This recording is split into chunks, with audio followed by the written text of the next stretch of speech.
Like talaga pa.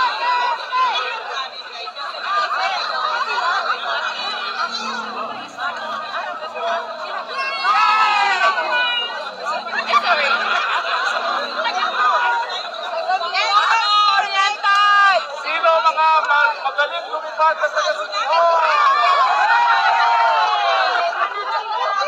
Pwede ba ulamin ang mga nagpakulong ni Tatay Digong?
Mga kababayan, you are now live sa page ni Spokes Harry. You have over 100 million viewers. Taga saan po kayo?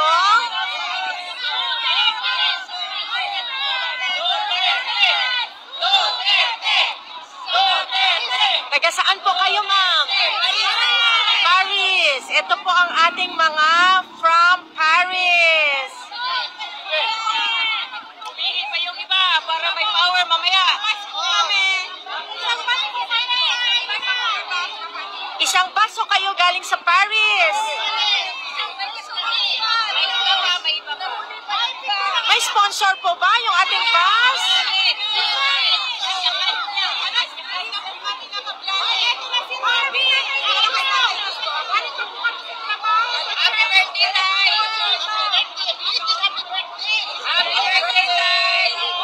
Ano pong pangalan niyo, ate?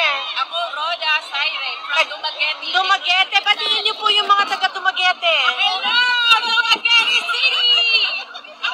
The place of single people. From Bohol.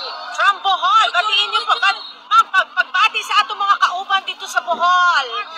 Ay, taga Bohol. Hello, Bohol. Si Cesar Montano from Bohol. Oh, wow! Talaga.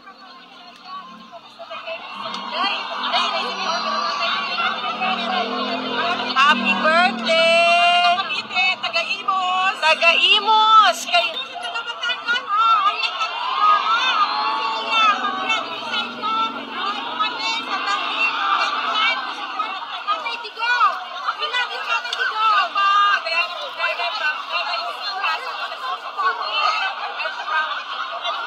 Oh, Pangasinan! Pangasinan! Cagayan Valley! Bulacan! Bulacan! Hello sa mga Bulakenyo! Marami pong tao ngayon dito sa Hague. Nagsama-sama po ang mga Filipinos that were not able to gather yesterday for the birthday celebration ng ating mahal na Pangulo Rodrigo Roa Duterte.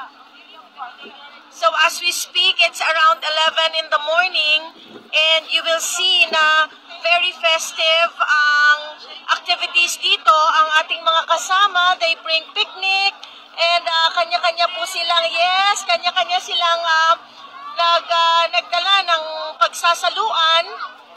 Ayan po, at maganda naman po ang environment ngayon at napaka-festive festive. Iba po talaga ang diwa ng mga Pilipino. Nagsama-sama po dito ang mga Pilipino galing sa iba't ibang parte ng Europa at meron pong mga galing sa Pilipinas at sila po ay nagsama-sama dito ngayon, right now, at the grounds of the penitentiary in Den Haag. We are now near the Scheveningen prison and parami ng parami po ang mga Filipinos na continue to celebrate the birthday of our beloved President Rodrigo Roa Duterte.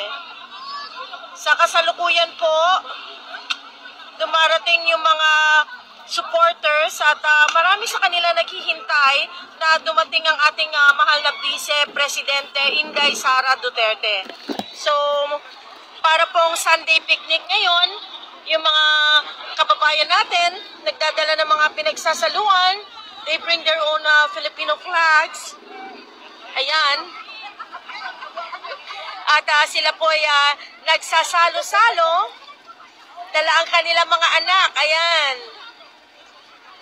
And again, a lot of them are actually waiting para sa ating mahal na Vice Presidente Inday Sara Duterte. Nakikita po natin dito ngayon, nanonood sa atin ang mga taga-Kuwait. Hello, Kuwait.